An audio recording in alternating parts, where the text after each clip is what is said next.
some of the clubs on the call before, and obviously open for anyone to get in contact and get through the small grant scheme. It's a quick win scheme, really, with a lot of the application process stripped back, which we'll talk about later. As I said, there'll be throughout the chat any questions that you want to ask, please put them in, and then I will leave my email address at the end as well, if you want to ask me any further questions or about any of the schemes, but we'll be focusing on the small grant scheme tonight. So Katie, Sam, are we okay to start the presentation now? Yep, we're good to go. Thanks, Mark. Okay, great. So I will run through the slides as we go, and then there'll be breaks between sort of key points at the start and then each project type as we go along. So there'll be plenty of opportunity for questions. Anything that you want to ask is fine. Any questions that I can't answer for you now, I will take back and get back to you this week on any questions that you have that I don't answer. So the scheme itself, obviously, is, you will have read in places, for grants up to £25,000 in terms of grant value. Projects costs can go as high as you wish, really, or as high as the project demands, but the grants are limited to £25,000. The projects are available at grants of 75%, so anything above the 75% will be covered by the organisations. The grants are available to football clubs, sports clubs, local authorities, educations and leagues. Those are the organisations at the moment. It can be joint applications between any number of them, and organisations outside of this, but the grants themselves will be paid to one of these entities. At the moment, grants aren't available through this for National League system clubs. So there is a scheme called the Football Stadium Improvement Fund, which should be happy to talk to you about over email on the phone on a separate occasion. A point there to note that if it is something like machinery and there's a multiple pitch site, this might allow you to apply through this fund, but generally National League systems can't apply. And at the moment for the foundation, that will include step 7 as well. And at the minute, we don't provide retrospective funding. So any applications that come in, if items have been purchased or work started before the grant's been offered or before the grant's been accepted, unfortunately, we can't take those through in any circumstances. So these are the project types that are available that we'll go through throughout the evening. So goalposts, portable floodlights, containers, several types of fencing, maintenance equipment, drainage improvements to playing services, and change rooms and clubhouses, which there will be several items that we'll go through later on as well. You'll find some of the project items have similar requirements, so we'll focus more on the ones that are different for each section. So to start with, just a brief run through of how you would go about applying for a grant. Again, I can provide any details that you need following this. So our application portal, previous shot, some of you might have used. All that you require for an account is an email address and a password. That's it. That's all you need to sign up and get going. And then when you look to apply for a grant, it will walk you through project types. So you select the project types as you're going along, and then it will filter through the specific questions depending on what you click on. And then the same thing when you have to upload supporting documentation, which I will tell you about later on in terms of what you need for each project type, it will filter this out as well. Some of them will require almost none. Some of them will require a few, but it's much less than any of the larger grants available. So it's less time focused for you and sort of quicker wins, if you will. Once you go through applying, once you go through, it will go to our administration team.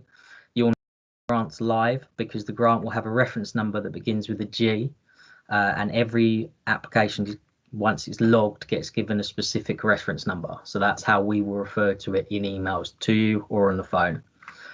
It will get passed across to the relevant person for assessment. For any of the counties on the call tonight, it will be me. So you'll know who to contact if you need anything.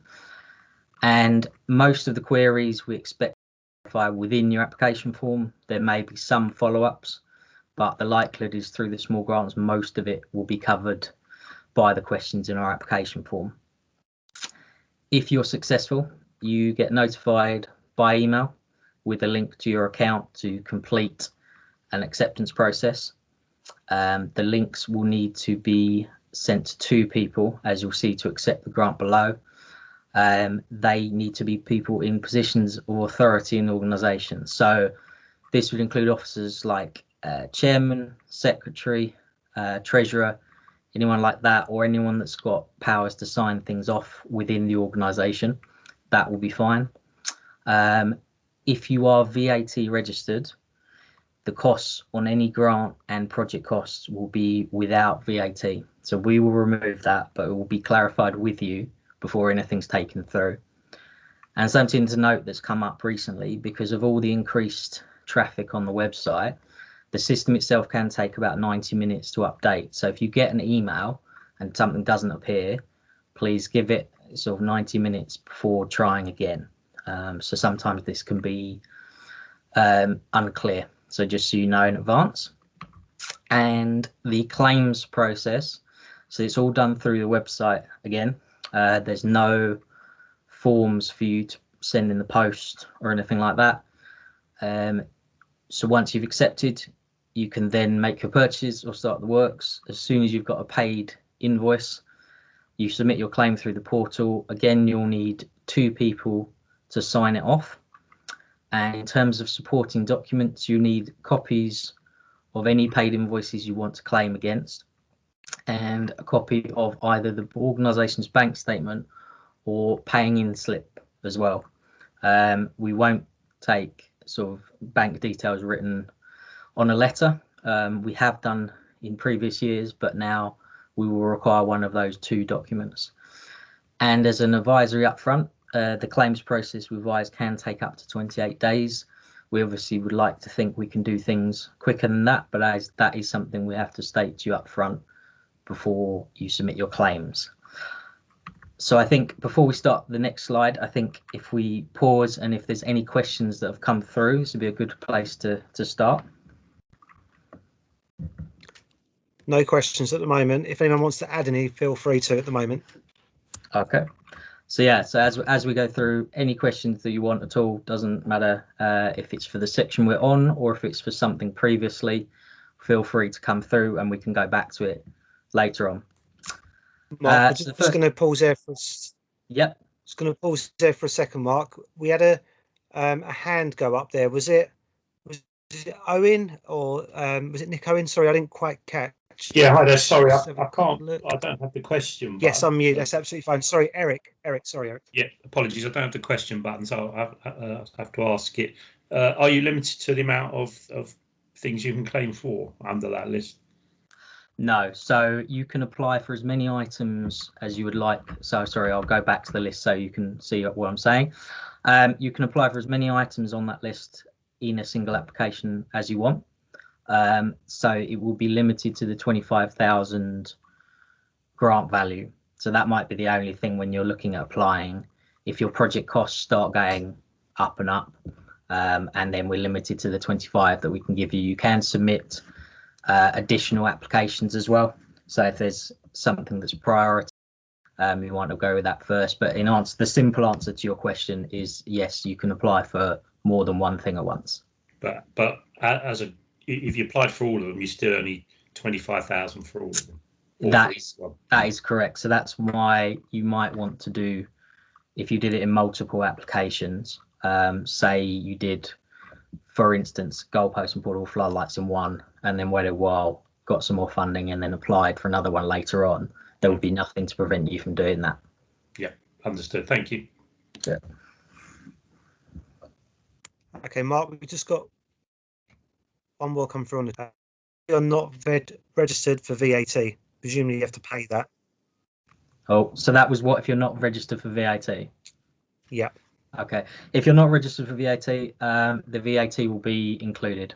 So we will only take it out if you indicate that you are registered for VAT. If you're not, everything remains as the costs of the quotations that you provide. Thanks, Mark. Bill, would you like to unmute yourself and ask your question?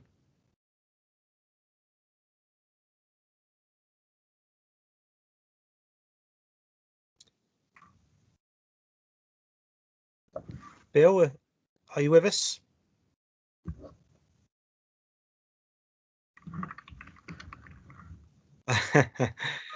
Okay.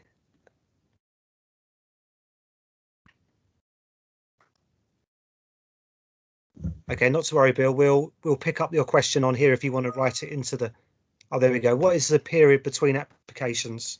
At the moment, there is no specific period between applications. If you applied in the past, you may have seen that there was a policy that we had applications every other season.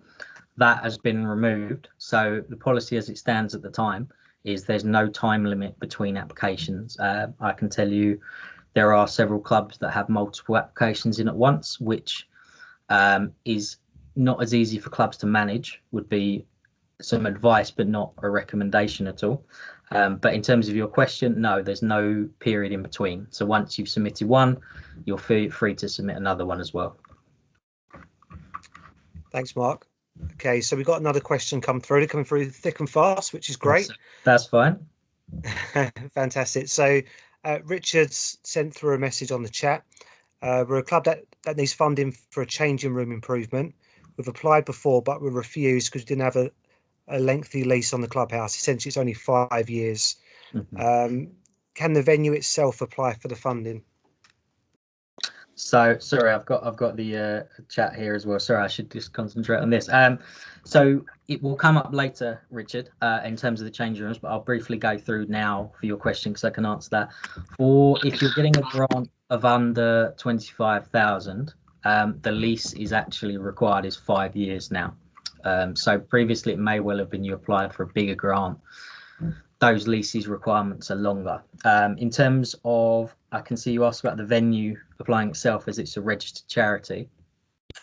If it was a joint application between them and yourselves, because they were the landowner, there wouldn't be a problem with that. Thanks, Mark. Matt, would you... sorry, Richard, I was just going to say, Richard, if there's any more to your question, please type it in. It may not have answered everything for you. Thanks, Mark. Matt, would you like to unmute and ask your question? Hello, yes, thanks very much. My question was almost identical to Richard's, in actual fact. Okay. I'm negotiating our lease at the moment, and I wondered if you detailed anywhere the stipulations of the lease that were required. You know, was it just the length of the lease, or you know, are there other stipulations that you make that I could read somewhere? It's a good question. Within the guidance notes, there isn't too much about the lease, to be honest. It's a 5-year lease for up to 25,000. We would expect there not to be a break clause within those years. And we can look at your lease if you wanted to send it across to me. I'm happy to have a look at it and get my technical project manager, whose name I can also include afterwards. As some of you may have dealt with, is Craig Lowe, a colleague I work with, who is able to look through the leases for larger grants as well. So he has the sort of expertise there. In terms of the leases for these grants, if you were applying for, say, the pitches or saying changing pavilion, we'd expect, so the basics to be a 5-year lease, or freehold if you have it, but lease to those premises for at least 5 years without a break clause. Okay, that's really helpful, because it's actually the break clause which is the the primary factor in the negotiations that I've got with my landlord. But it would be great if I could have a specific conversation about that to inform what we're doing at the moment, please.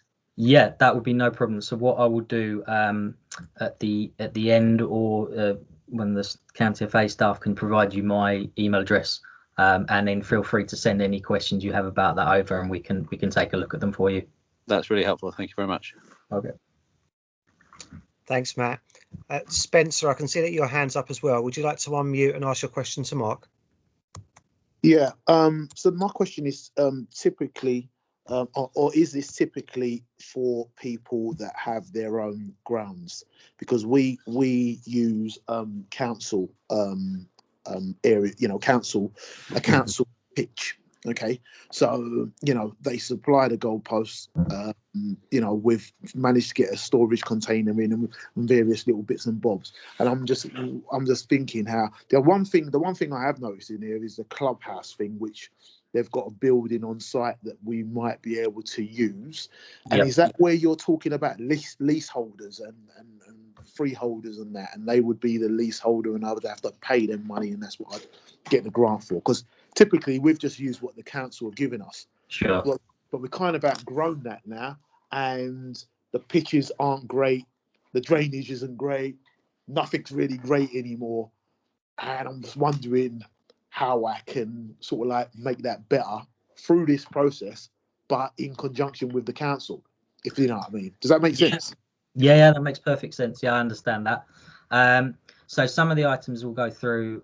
You mentioned that we look at the drainage and clubhouse. Some of them don't have security of tenure requirements. So sort of the first 3 on the list plus maintenance equipment, you don't need to have any negotiations in terms of security of tenure. In terms of the pitches and change rooms, yeah, this is where we're talking about having the lease or freehold. However, if you were looking to sort of procure the works, pay for the works, but you needed them on board, they could come on board as a joint applicant because they would have the lease or freehold, whichever it is, to the site. You would also need, even if you have the leasehold, if you're not the freeholder, you would need landowner's consent anyway. So it would be a good idea to have those negotiations with them before you wanted to put anything in.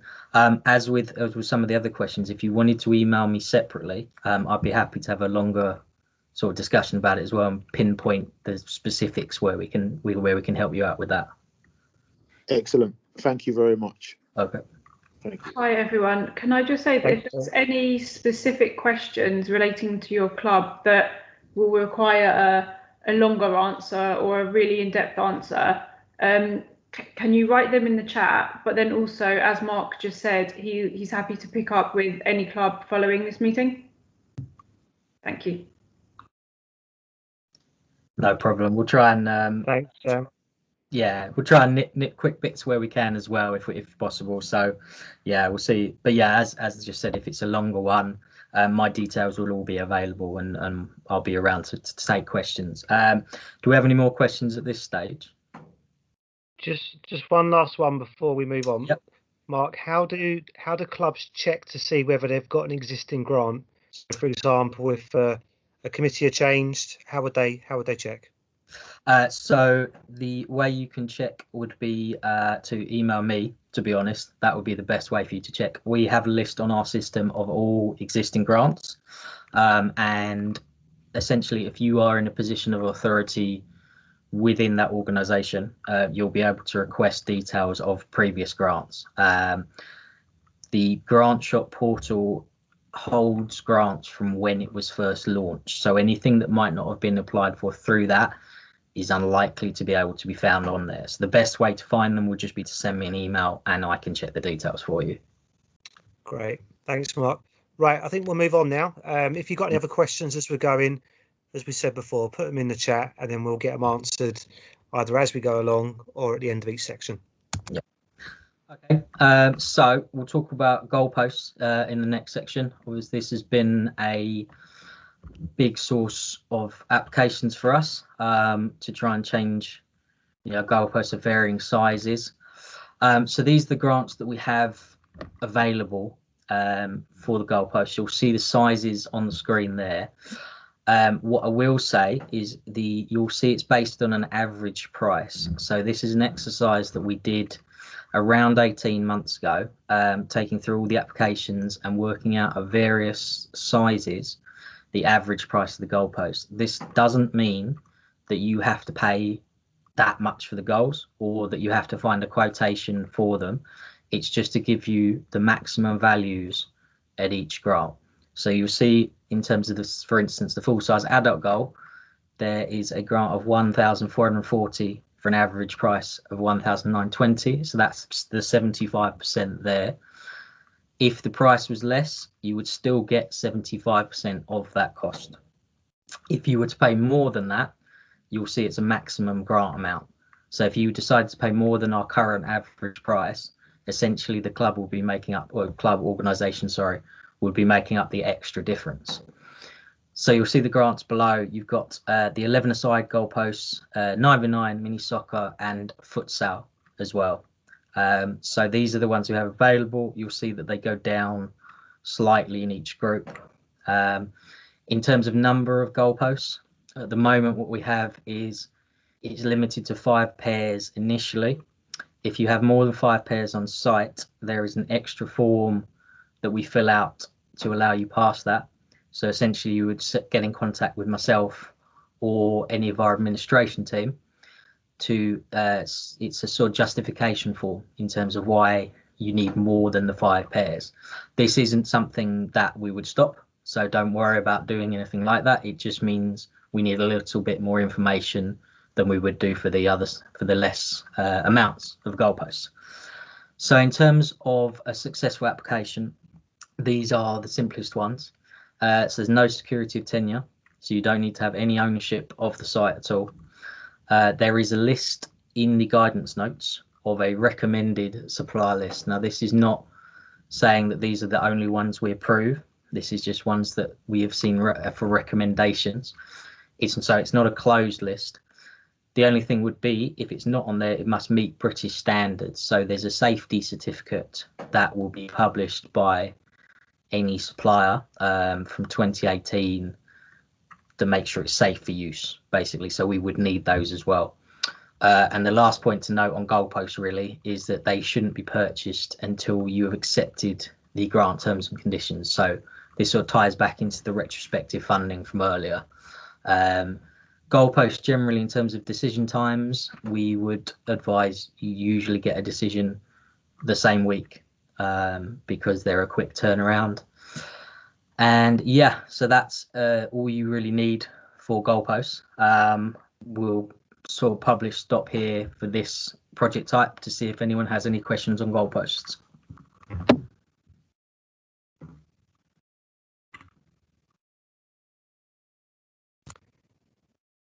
Nothing coming through so far, so I think we... Oh no, hold it.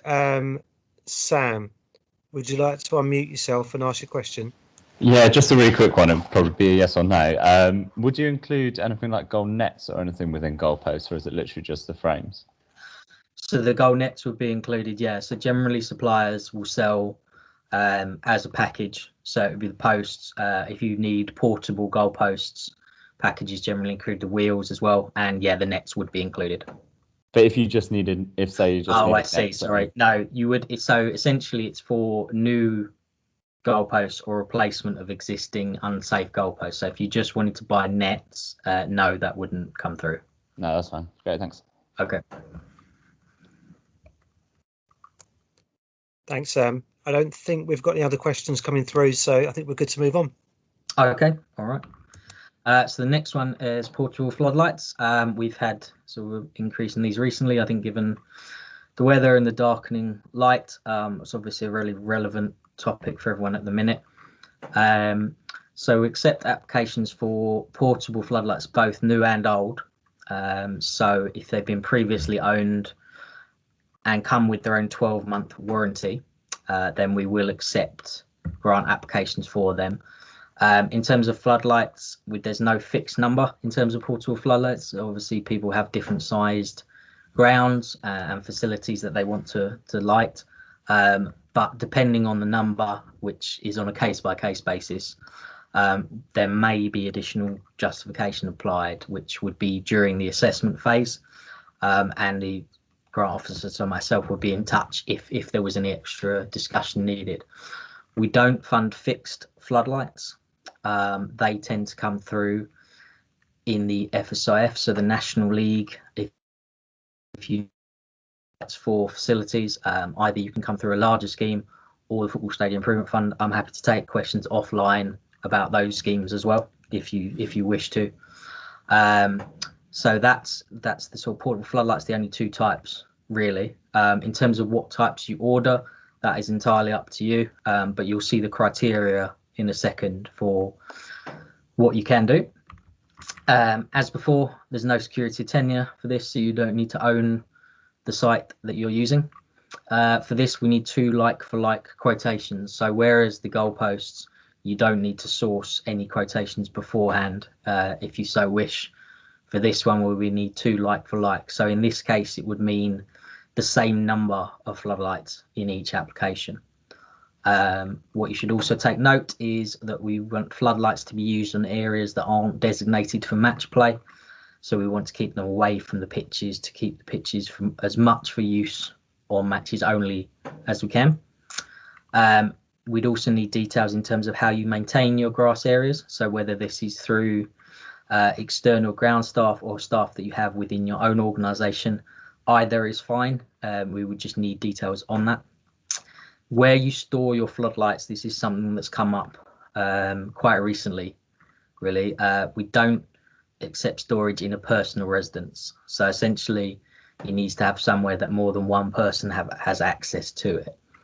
If you've got a secure storage for the club somewhere, that would be fine, but not within your own personal residence. And in terms of partnership funding, if it's from an external source, we would ask for a confirmation letter from them. If it's your own partnership funding, generally a bank statement showing that you have the available capital to contribute to the project, or a letter from the club saying that they're contributing, club or organisation, that they're contributing would be fine as well.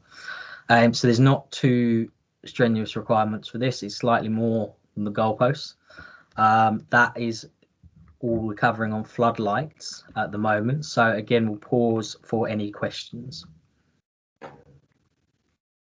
Hi, so there's a question from Christine Walker, but I'm going to maybe assume that is Jed. So can you just unmute yourself, please, and ask the question?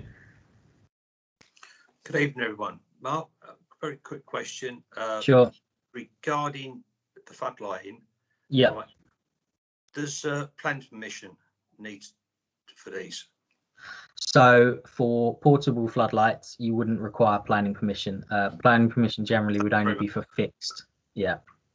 Thank you very much. Cheers. Okay, sure. We also have a question in the chat function. So do the floodlights need to be stored and put away? Yeah, so as in the sort of second to last point, we would need to have evidence of where they would be stored. So usually if a site has a storage container, something like that, or a lockable facility on site, that's where we would expect them to be put, covered by the contents insurance. As I said, the only requirement that we would say no to at the minute is if they were stored within either a personal residence, someone's vehicle. We wouldn't take these as suitable. Thanks, Mark. Good. Okay, no other questions by the looks of it, so if we can move on. Okay. So your next one is storage containers, which is a good link into it. So storage containers, obviously incredibly useful for clubs to keep all sorts of items stored securely from whenever they need. We accept applications for both new and fully refurbished containers. The refurbished containers would obviously need their warranty with them, and the new ones, most companies will give you 12 months warranty as well. We wouldn't accept any quotations that don't include a warranty. We would also take applications in terms of what we call end of life containers. These are basically where they've reached the end of their use. Either they're not secure, so the lockable facility basically no longer works. They've had extensive water damage. These sorts of examples, we take these on a case-by-case basis. Usually we would ask for additional photographs of this just to add as evidence within the application. We wouldn't take applications in terms of rented or leased containers. So the idea being the organisation will need to permanently own them once they purchase them to be able to come through for the grant. On this one, you may need planning permission for a storage container. More often than not, it doesn't come through, but it is something that has come up. And statutory fees that you may have to pay to get this planning permission, they can be included as an eligible cost within your application, should you need to get planning permission for the container. In terms of what the containers are built from, there's no priority given to any particular type. Generally, we see steel containers, a lot of shipping containers, but this isn't sort of limited to what you can apply for.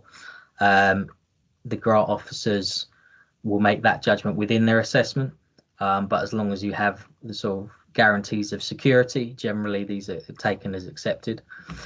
In terms of your requirements for a container, there's still no security of tenure requirements. They do come along later on, but for the minute there are none here. If you don't own the site itself, so even if you have the lease but you don't own the site, you will require consent from the landowner. So we take this in the form of a letter just saying the organisation have our permission to put a container on our site. We'll also need confirmation of the planning permission or confirmation if it isn't required as well. So we'd advise you contact your planning authority before looking at these. So we'd need the 2 like-for-like quotations, partnership funding evidence, same as before.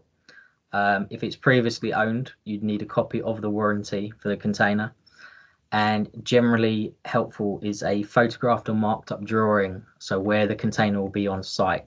This just helps us with our assessment to put the case across in terms of where it's located. It may be if you require planning permission, they will tell you where you can and can't put it anyway, but we will need to know the final location of this. Photograph or marked up drawings fine, it doesn't matter which one, but we will just need some sort of evidence of where it is on your site. That is the requirements for an application for a container.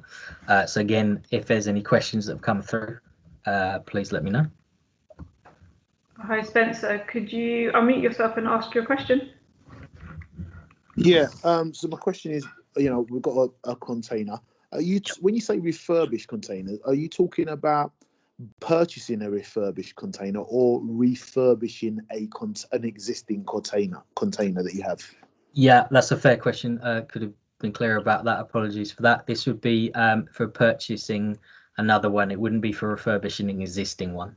Right. Okay. Thank you.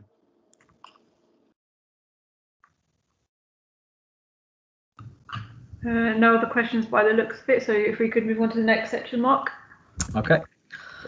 So maintenance equipment is your next section. So you'll see as we go along, we are taking applications for the maintenance equipment both on grass pitches and artificial pitches. There are more requirements for artificial pitches, which we will get to as we go along. In terms of the machinery that you can purchase, we take applications for both new and previously owned machinery.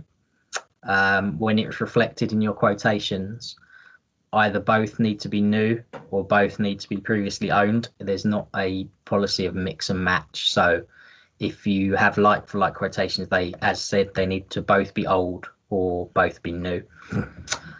Your maintenance equipment recommendations come from the Grounds Maintenance Association. So they have regional pitch advisors that were going out. Obviously, at the moment with the current climate, there isn't much of them going out, but the Pitch Power app has launched. That is one we won't discuss too much now, but I'm happy to give as much information as you need on email afterwards, because there can be some extensive bits of that. But essentially, it should reduce the need for you to have someone come out and complete a report. You then send your pitch results to them, and then they can give you recommendations for equipment. We generally don't take equipment applications where this hasn't been filled in. Examples we have in the past have been where equipment has been stolen or there's been arson attacks, things like that. However, we would expect insurance to be in place, so these are very few and far between, to be honest. Generally, the regional pitch advisors will give you a recommendation on what equipment you have and what you need based on their own assessment. So yeah, we can run through that as well. In terms of maintenance equipment, again, no storage, no security of tenure requirements. You will need a pitch report through the Pitch Power app or grounds maintenance station pitch report. More likely now it will be through the Pitch Power app because that is the channel we're looking for people to take.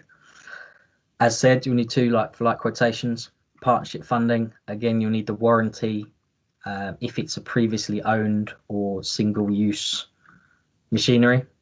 You'll need to provide evidence of where the machinery will be stored.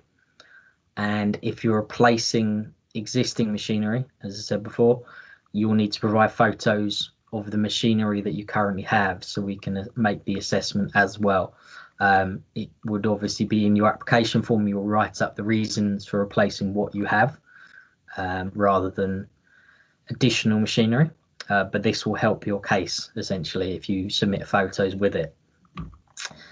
For 3G pitches, so for your artificial pitches, you'll see here there's some additional details that you need to provide.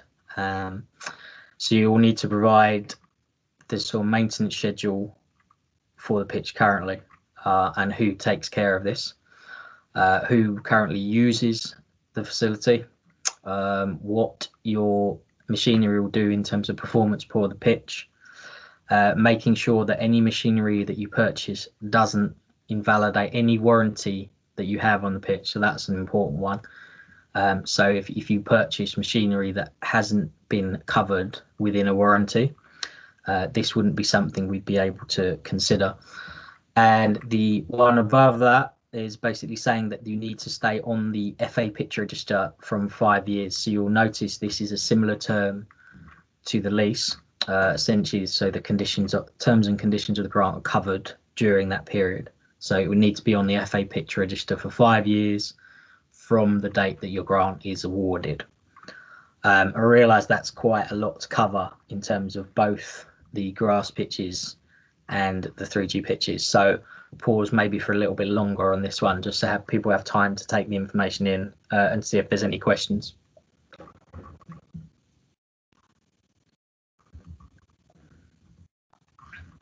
So we've got a question from Eric. If you can unmute yourself, please. Would this include sort of watering systems? So in terms of if you're looking at pitch drainage, there is a category for that one later on. Not so much drainage, but a kind of sprinkler type system. So we have funded so there's mobile sprinkler systems, if that's the ones that you would be looking at. These have been included. Again, it's something that the regional pitch advisor, if he feels watering facilities would help maintain or improve the pitches, then yes, this is something we could consider. Yeah, because we've got an old water tank type system on the ground, but the water tank is rusted away now. Right, I see. Yeah, so if you get a sort of pitch advisor to look through that, or through the county FA can give you details, more local sort of consultants or anything like that, that would be something we could consider. So through this scheme, yeah. Yes, brilliant. Correct. Thank you.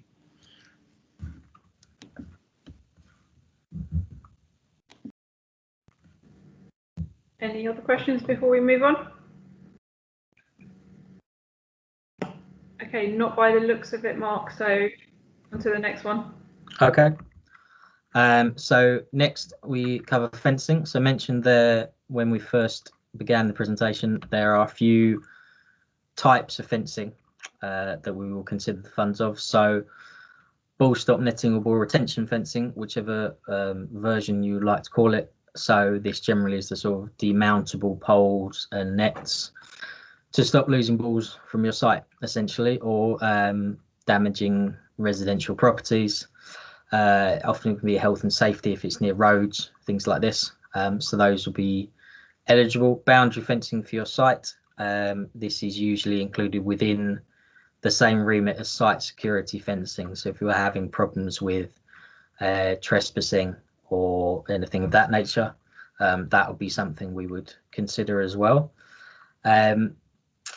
Pitch perimeter barriers. So people called it pitch perimeter fencing below. These aren't eligible. They can, I know, be league requirements, and they can be league requirements below step level, but currently it isn't something that we would take forward through this scheme.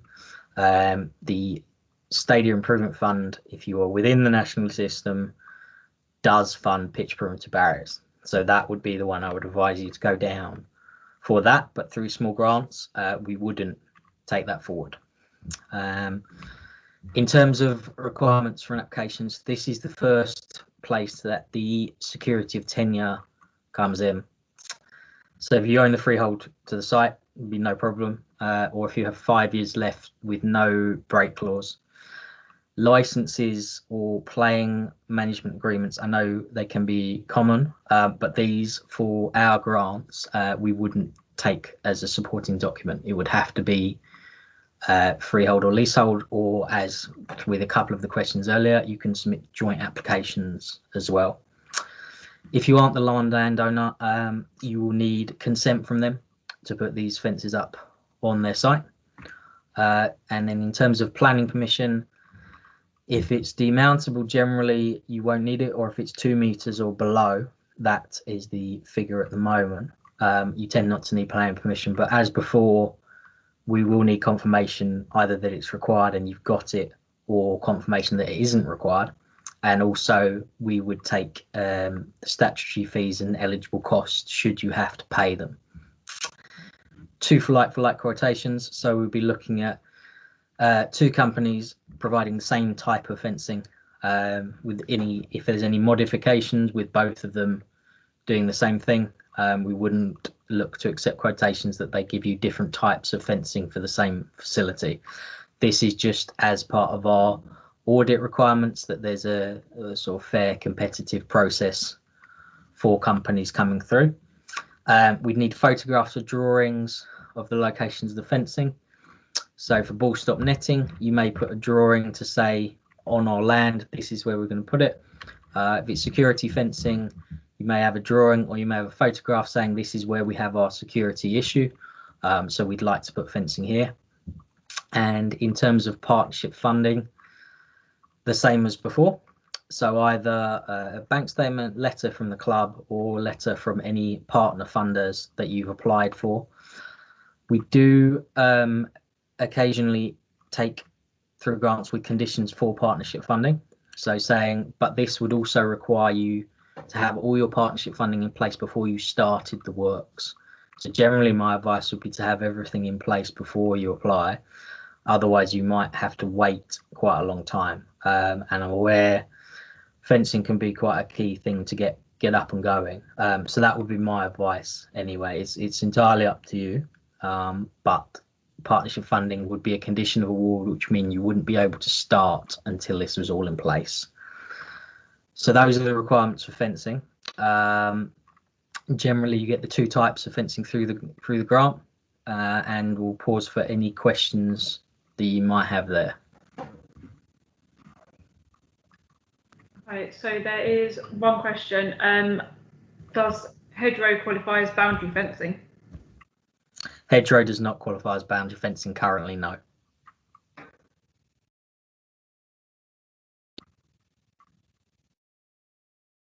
Okay, there's one more. So Jed, could you unmute yourself and ask your question, please? Yep, about replacing the fence in our venue. Is that something that can be done, Mark, or it have to be new going forward? No, so it can be replacements. I presume it will be replacements, either it's sort of damaged or it's gone past the end of its life. If that case, yes, there'll be eligibility to do that. or if the fencing is not fit for purpose. If you'd like to send me some more details afterwards, we'll definitely go through that with you. But yeah, there is potential to replace existing fencing. Thanks, Mark. Cheers. Okay.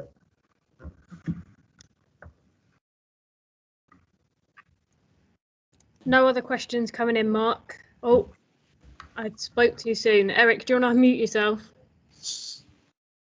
Yeah, sorry, one very quick one. I'm just Sure. being maybe a bit thick here, but can you explain partnership funding, what that means to us? Yes, no problem. Maybe I haven't done that through. So essentially at the start we said we give up to 75% of the funding. So what we refer to as partnership funding would be how you would make up the other 25%.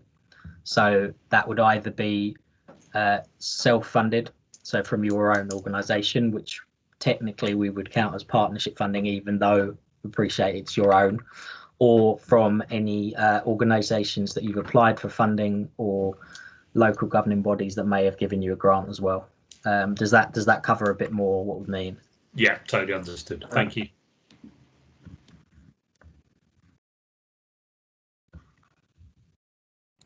No other questions coming in, Mark, so I think we're okay to move on. Okay. So pitch drainage works. So obviously pitches are what we all need to have a suitable playing surface, and they are sometimes used in terms of maintaining the standards of the pitches that you've currently got, improving the standards, or resolving any major health and safety issues that you might have. In terms of clarity, we won't take applications in terms of drainage for routine operations. So the simple things like grass cutting or line marking, you wouldn't be able to consider these for an application. But other elements, you would also need a grass pitch advisor through the Groundsmanship Association. County FAs can give you a local representative. You can also get them through us as well. And then the Pitch Power app will also help you with this. They will be able to tell from the results that you give them whether drainage works would be able to help at your site. So in terms of this, there's the sort of minor drainage works, but also pipe drainage we would consider more major. And for that, you'd need a report from a qualified agronomist. So we, as part of charitable, can't recommend one to you, but if they're a qualified agronomist, we would be able to take any reports that they provide. They would need to be separate from any companies you would look to get quotations from. So it would need to be an independent company or organisation to give you that report to whoever you might wish to employ for the works. So in terms of requirements, so there will be a section after this on pipe drainage, but just for any of the drainage works that you might need, you will need the security of tenure as before, so the 5-year lease, and as before, licenses and agreements aren't going to be accepted. Same as before in terms of the landowner and in terms of planning permission. We would also need the photos of the existing pitches along with the pitch assessment report. Usually a pitch assessment report, they would provide photos with them, but as they are either not making site visits at the moment due to COVID or incredibly limited ones, it would be important for you to take photos yourselves to indicate the problems that you might have. For this, you'd still need the 2 like-for-like quotations, and then you'd also need the partnership funding. So how you would fund the remainder of your project, you would need to show us that evidence. The reason we ask for the partnership funding beforehand is just to make sure that it will be a successful project. So essentially that all the works that you're doing, there's monetary value to cover all of this. In terms of the pipe drainage, so we mentioned that before, on top of the documents and items that we mentioned above, you'd also need a feasibility study. So this is something that the qualified agronomist would be able to give you. And we can, through the county FAs, I believe, have some contacts, but other clubs who have had this in the past will be able to give you recommendations. We can't specifically, through the foundation, recommend one for you, unfortunately. And in terms of piped drainage, if it's discharging into any of the 3 systems you see above, you may have to speak to the Environment Agency or local authority. And for this one, you would need this in place before you submitted any application. We wouldn't give any conditions of award for this to do it after it's been awarded. You'd need to have had this conversation and had it clarified either way before you submit an application. Usually the local authorities will be able to point you in the right direction with this, or able to do it themselves within.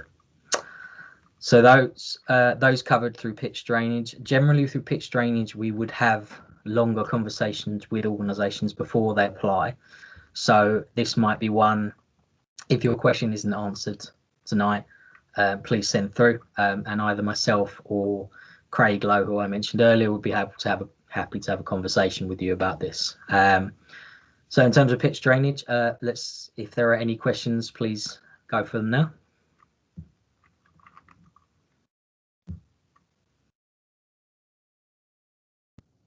There doesn't appear to be any questions, so we're good to move on. Okay.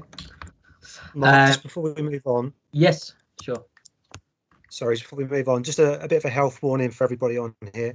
So with the drainage systems, we've delivered a few of these a number of years ago now across several different sites, and there have been issues and problems, and they can be very expensive. So I think the idea of a drainage system, of course, works brilliantly well. The practicality of some of the soil and the earth in London does create some challenges with that. So yeah, if it's something you want to do, then of course we'd be happy to explore it. But just a slight health warning that it's not always the magic pill that solves the issue. It can be a slightly more of a problem than it is a solution. So yeah, just a quick heads up on that one, that it's definitely worth speaking to either Sam, Katie or I, or Mark, or the engagement manager at the foundation on that first.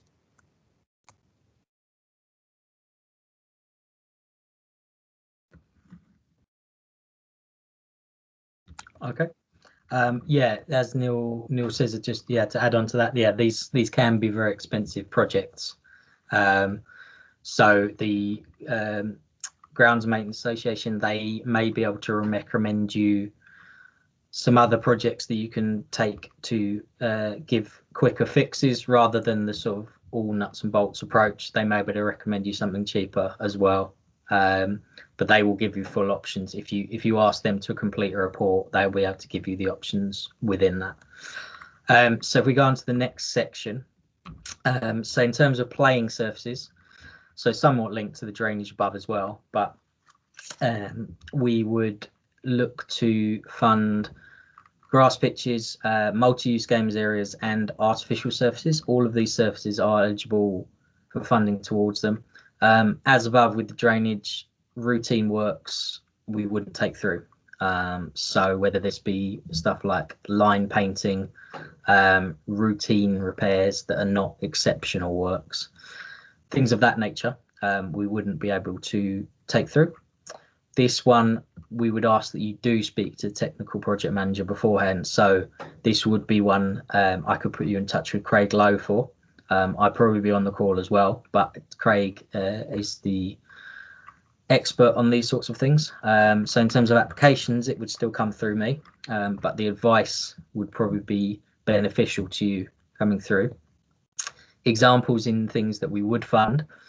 So through grass pitches, we've had things like undulations in the pitches, bringing pitches back into use that have been abandoned for years, extending existing pitches to put them back into use.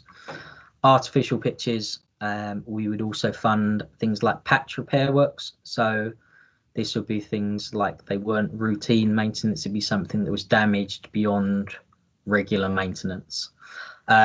It tends to be with artificial surfaces that if you are replacing the surface or if it's more extensive works, the likelihood is a small grant wouldn't cover it. So we can have that conversation, but it would be better if you came with pre-application costs. So if you had a cost in mind, we would then be able to direct you either through this scheme or through the larger scheme. The larger scheme would involve a conversation with your engagement manager, and the process for that is longer. You would require more information for that than you would through this, so that's just something to bear in mind.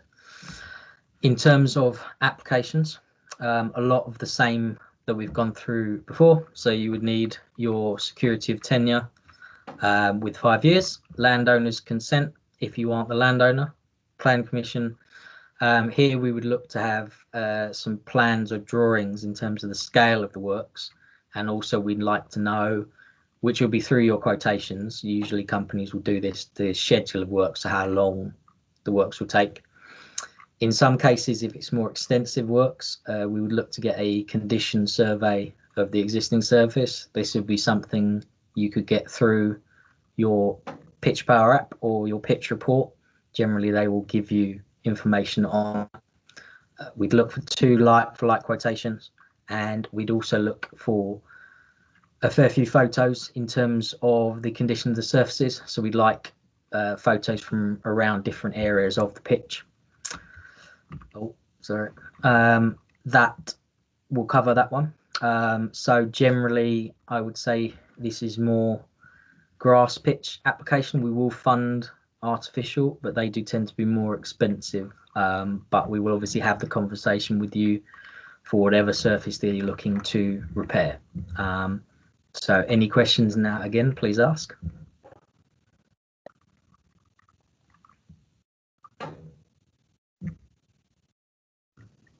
There don't appear to be any coming through. If anyone does have any questions relating to replacing playing surfaces, then just drop them into the chat and we can revisit at the end. Cheers. If we're happy to move them up. Okay. So change rooms and clubhouses, obviously a big feature for a lot of organisations.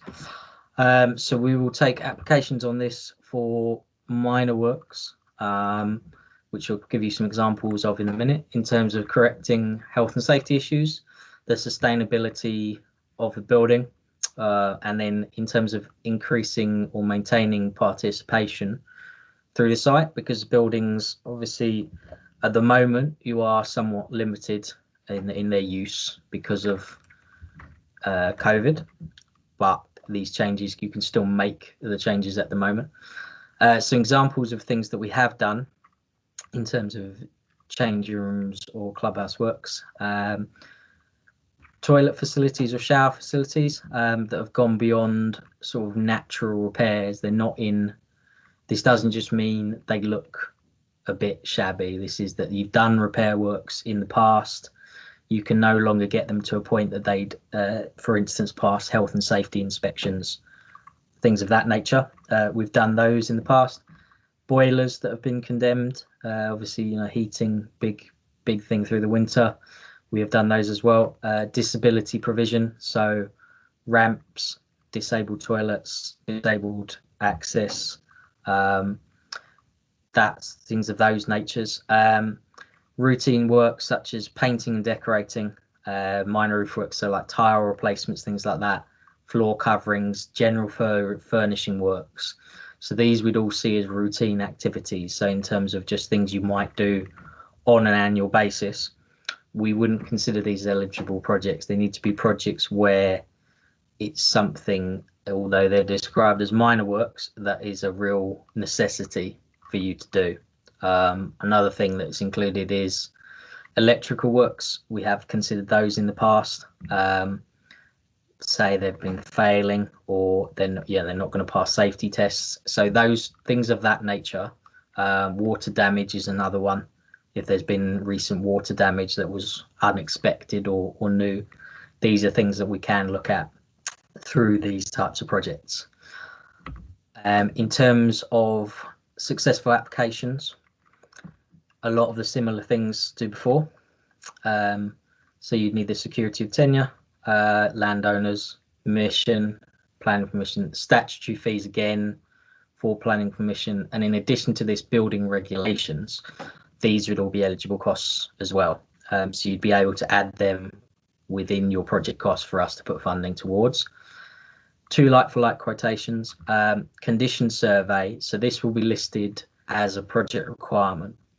If it is to have things in terms of water damage or things like that, sometimes, depending on how big the works are, photographs may be enough. Generally, an independent report would be useful.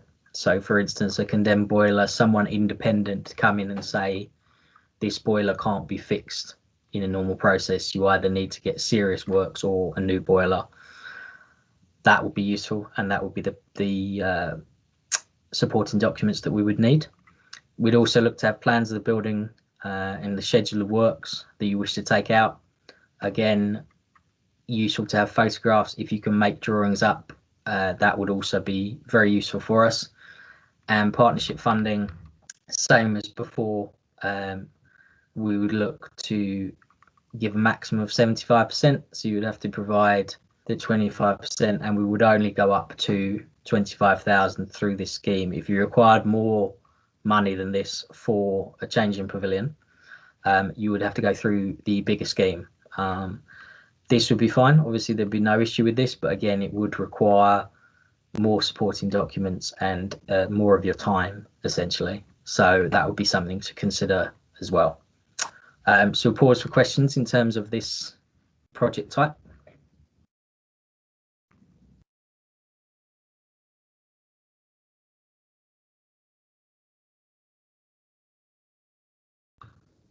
I can't see any coming through or anyone's hands raised. So again, if anyone does have any, spoke too soon.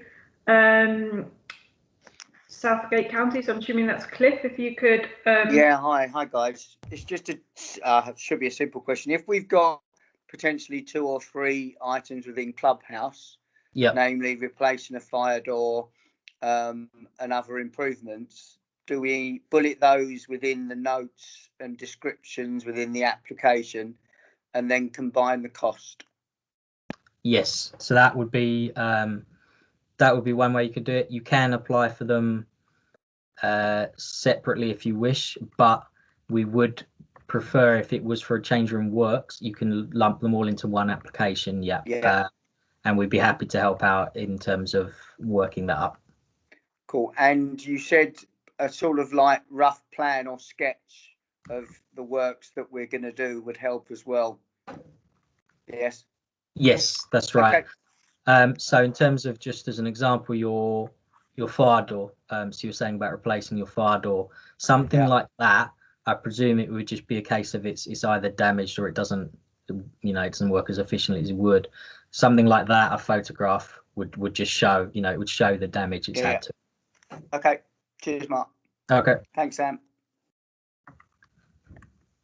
Any others before we move on? Okay, Mark, if you want to move on to the next section. Okay.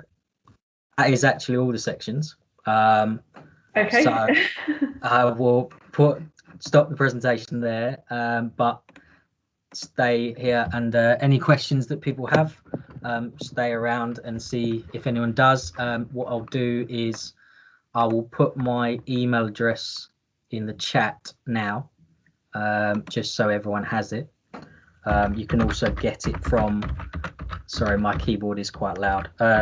You can also get it from the county FAs as well.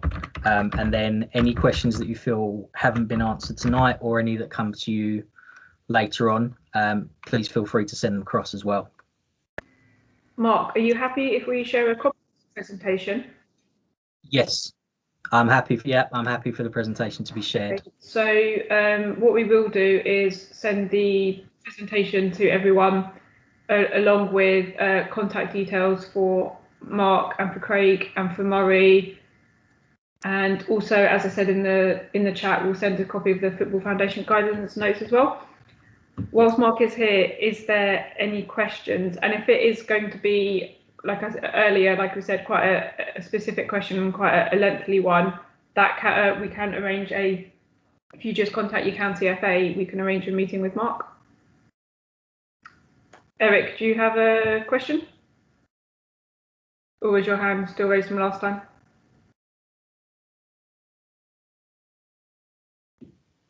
So, Mark, sorry, and just another quick question regarding sure. the water tank. It's quite a specialist bit of equipment. Now, we've managed to potentially get a use of a second-hand similar system from Norwich City. Don't ask how we managed to do that. Okay. So is that something we could look at doing on the scheme? I don't know if we'd be able to get a quote from someone else because it's quite unique. But yeah, I understand that one. If you put in, perhaps we can put in some time this week for myself and Craig to give you a call. And I think that'd be the best way. Generally, we would need to have two quotations, but I do recognise that is a kind of specialist item. So yeah, let's have a longer conversation about that one, see what we can do. Brilliant, thanks, Mark. Cool. Cliff, you had a question? Yes, Mark. Just a general question. Do you prefer us to discuss the application we're putting through if it's got 4 or 5 items within that application, or is it preferred that we do it, submit it with all the information that you need, and then discuss? It doesn't matter particularly either way. Okay. All I would say for the multiple item ones, if we discuss it beforehand, it might shorten the assessment phase. That might be all I would say, because it would be less questions after you submit. But either way you'd want to do it, there's no problem. We've got to have those conversations either way, yeah? Yes. Cool. No worries. Cheers, mate. Okay. Okay, Spencer? I guess mine is probably, now I think about it, going to be a longer conversation with Mark. So I'll just kind of prep you up a little bit for what Okay. be asking you. I think a lot of the things you've mentioned, we talking from a personal perspective, we have before. But again, we are we use council facilities, and all of those facilities that we use, if you kind of read it back from a council perspective, they're all pretty poor because they just do the bare minimum, because they've also got budgets and things that they've got to work with. So a lot of this stuff that you've mentioned, we have a need for, but they don't seem to be geared towards us. It seems to be geared towards people who have already got their own grounds. That's how it seems. So where am I going for improvements? How do I get improvement? What do you understand what I'm saying? Yeah, no, I understand what you're saying. I guess there's some of the items, as you say, do sort of lend themselves to people who do own their own grounds. However, that's the feature that we do have for joint applications. I know you've mentioned the council authority, joint applications with the council. Possibly in terms of other funding, County FAs might be able to point you in other directions for funding. If not, be happy to have a conversation with yourselves and the council as well, if we can get them all of us together, or if you give us some ideas of what you might like, and we can have sort of discussion with the council. It is a bit, I do understand, hamstrung if you don't own your own facility for the larger works. I do understand that would potentially have some stepping stones to cross. But let's have a call, Spencer, and we'll run through things, and then we'll see where we can go. Yeah, that sounds good. Thank you. Okay. Spencer, did you say you were from an Essex affiliated club? Yes. So it will also be worth you speaking to Nick Emery at Essex. It's funny you should say that, because we've had this conversation already. Okay. Well, as Mark said, it's something that between Football Foundation County, FA, and yourself can pick up. Exactly. Yeah. Yeah. Spencer, is this the club in Ilford? Yes. So it's one that sits in between various areas, isn't it? Yeah, it is. No, I'm not that far from Ilford myself, actually. So yeah, it's in between London and Essex, kind of thing, Yeah. So yeah. Sorry, guys, I'm just conscious that there's other people wanting to ask questions as well. I believe it was Jed next. You there, Jed? Yep. Hello. Right. Just a quick one, Mark. What's been held up on our one as a pitch prep tape? Let's get it right. The PIP one. you know, for the pitch understand. maintenance. Right. We've contacted a few companies to come in to quote us for verti draining, and they've been very, very slow. And they said they're not doing anything until after this COVID thing. So God knows how long it's going to be. I really don't know. Yeah. So that means that application we've put in, right, we can't draw down any of the money on it because we're waiting for companies to come forward. Is this the contractor services application? Yeah. Yeah. If your first, we'll just quickly do it. Your first payment for that is up front. So it would only be the second payment. So I tell you what, drop me an email and I'll give you a call tomorrow. Cheers, mate. Thank you. Cheers. Matt, are you there? Yes, hello. Mark, earlier on you were talking about 75%, Yes. you know, covering 75%. Do you allow for us to seek funding for the remaining 25% from other sources? For example, at the moment, our council are offering grants for up to 25% of capital projects. So do you know, is that permissible? Yes, that would be fine. So essentially, in terms of partnership funding, you are not limited in how you get this funding. All we're basically saying is we would give 75. You would have to come up with the other 25, essentially. So that the thing that you said that your council are offering sounds like a good option. Great stuff. Many thanks. Cliff?